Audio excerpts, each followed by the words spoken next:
Well, here we are again, the top of and the start of another new year. So let me start by saying first, Happy New Year to all of you. And I wish you nothing less than all of the blessings, the health, the joy, the well wishes, the prosperity, the triumph, the growth, the evolution, the relationship success you want to have going forward in this new year. But then the grand old question you got to ask yourself, if you're not already having it, is what are you going to do this year? How do we guarantee this year in 2025 that you finally have the relationship you want to have? How do we make sure that you get exactly the results you need to get? And I'm going to tell you right now, it's going to begin with you deciding what relationship you really want to have. That's where anything begins. And yeah, it may sound, oh, that's basic, or, that's the whole philosophical thing. I'm dealing with real life problems. It can't just be what I want it to be. Well, that's where you'd be deluding yourself, right?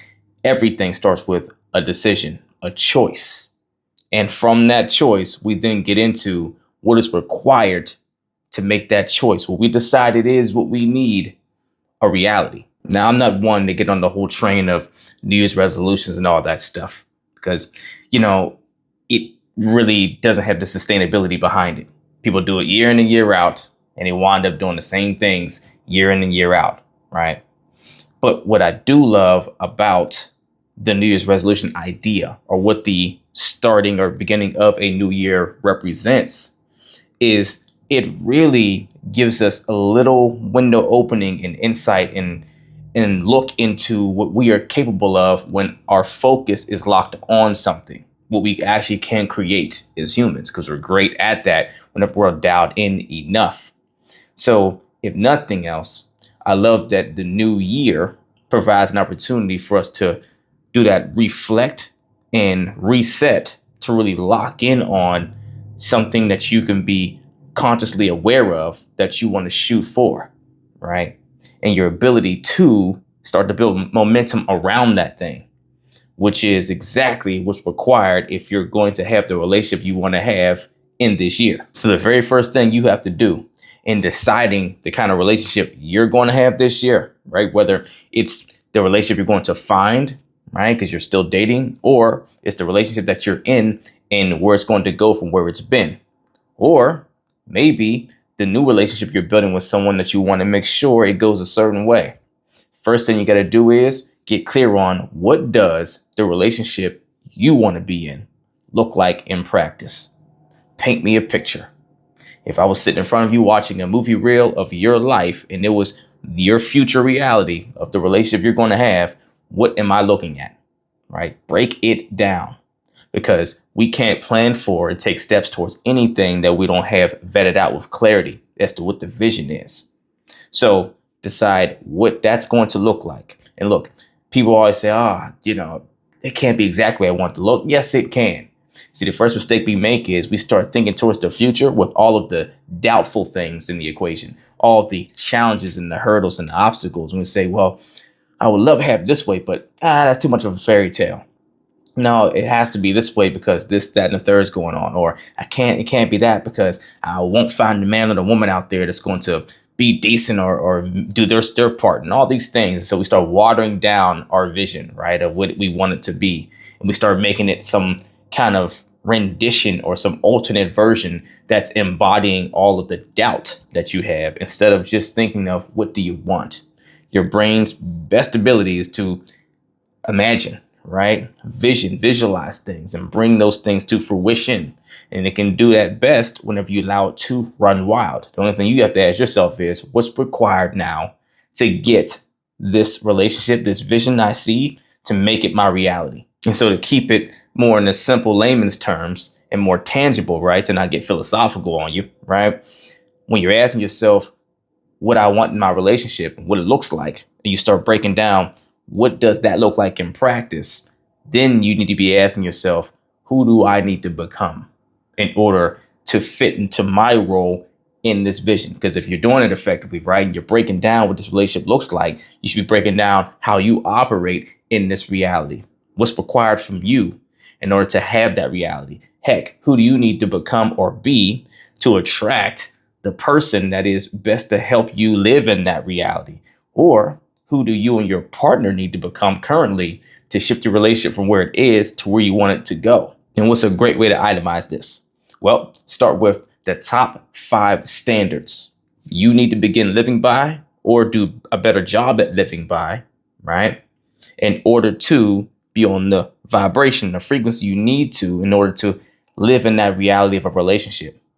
Then the top 5 boundaries, things you need to honor yourself for yourself that protects your mental, physical, and emotional well-being.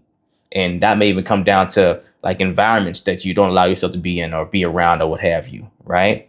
And then also what boundaries need to be set with the person in your life, that partner that you're already with, or the people you're dating, right? What adjustments need to be made is like a law system that you govern yourself by of standards and boundaries to make sure that that relationship you see can exist and that whoever's around you has to be yoked with those standards and boundaries for that relationship to exist. The next thing to ask yourself, now that I got my boundaries and my standards clarified, then now how well am I living to these things in a regular schedule?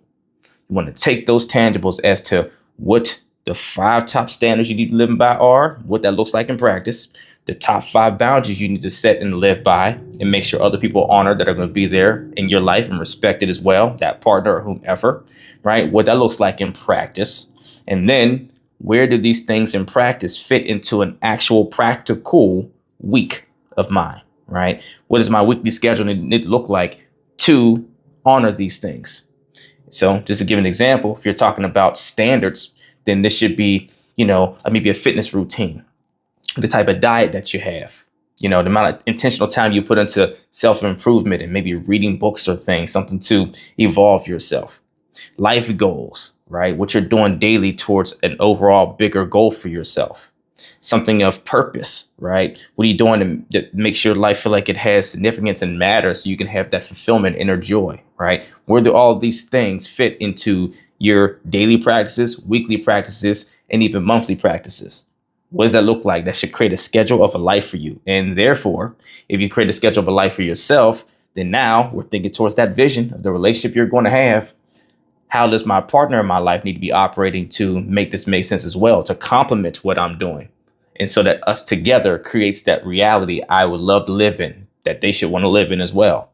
Or the people I'm dating, how do their way of living, their way of operating, how is that measuring up to the standards and the boundaries I've crafted and the things I'm doing to honor those in my weekly schedule? If you're doing this most effectively, what will start happening is you'll start realizing the areas that need to be addressed to start doing something different and new, or the things you need to stop allowing sometimes, right? So if you're in your current relationship and you guys been having the same old issues, then if you're really asking yourself, who do I need to become? Who do they need to become in order to make this work? It's to start showing some clarity towards maybe, lessening the egos, learning to communicate more effectively, learn to be more open, learning to regulate emotions better so that you can actually work through difficult things a little bit better. Is there a space you guys need to work on with compromise? What is required to live in that reality that you designed? And if you become religiously disciplined to following whatever the answers to that question is, I guarantee you your relationship's going to do one of 2 things. It's either going to start to shift into what you want it to be over time, as long as you have a partner that's on board and willing, or you're going to learn sooner than later that this is not the place for you, and you're going to get out of that relationship to create space to find the one that you actually want, right? There's no middle ground here. When you're moving with intentionality towards what you actually want, it's going to only be what's required to get to what you want or nothing else. And so often we sit on the fence and we keep going through the same cycles year in and year out because we're not clear on what's required to get the relationship I want. Heck, we haven't asked ourselves fully and truly, what relationship do I want, right? But once you do that and you gotten clarity on that, that's been vetted, then now it's easy to vet either whether what's happening in your relationship currently is contributing towards that or not. And if it is not, then what it about it is not contributing to it and what needs to change. Very simple. The difficulty is execution sometimes, because it means you have to let go of who you are currently and step into who you need to be, who you need to become, which is growth. And growth is never comfortable. It always stretches you at your limits. So it feels very uncomfortable oftentimes. It feels very scary sometimes. It feels impossible at moments because you have to build new muscles and retrain yourself like you haven't done in a while, or if ever. And now I'm gonna tell you the last step you need to do to make sure this will be really efficient and we'll pull it all together, right? After you've gone and you've gotten the vision of what you want your relationship to look like, what relationship you're going to be in, right? Stop saying, oh, it would be nice. No, this is what it's going to be. And you're going to do everything on your part to make sure it is that. And if the partner in your life is not going to help with that, then hey, they're not the one, right? If the people you're dating or the person you're coming across is not that, they're not the one. Get them out the way to have the person that's going to fit that puzzle. But if you and your partner truly love each other, I'm pretty sure they are that person. You guys just need to both want to put the work in to get to where you're trying to go, right? So after you decide what that is, right? So we got the vision, then you decide, okay, what standards and boundaries are required to have that, let that vision be a reality? How do I need to be operating in my schedule to do the part in being who I need to be to make it a reality? And therefore, how does my partner need to be moving as well, right? And then you get to the last piece, which is giving yourself a timeline on when this thing is going to happen. And let me be clear here. This is not to try to, play like you're the creator, right? Like you can just, call out what things are going to be to the exact, date and everything else. And if you don't reach the relationship results you want by that date, then you drop the ball or you miss the boat and all these other things. No, it's not that at all. But the more we can get accurate on the things that needs to happen for something to be a reality, the more likely it is to be able to be such, as long as you follow the roadmap you've laid out.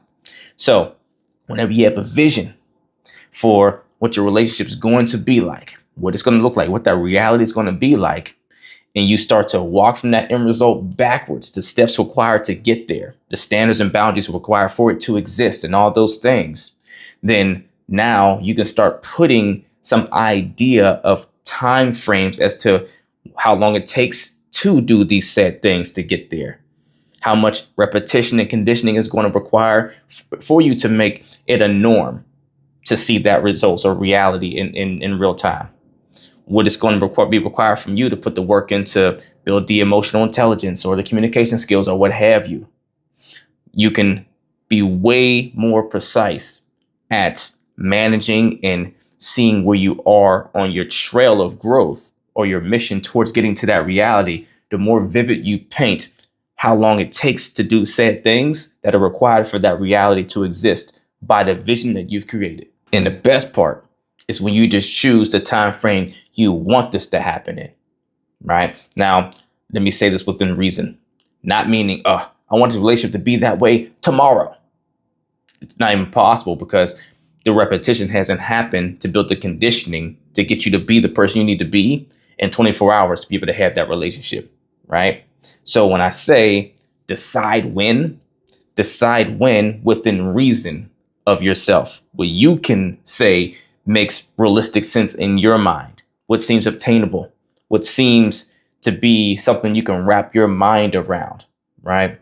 Now, push yourself. Don't just pick a timeline that is, super loose, 3 years and all the stuff like that. It doesn't have to be that long, but give it a reasonable time frame based off of what the vision you see is and what you feel is required to get there.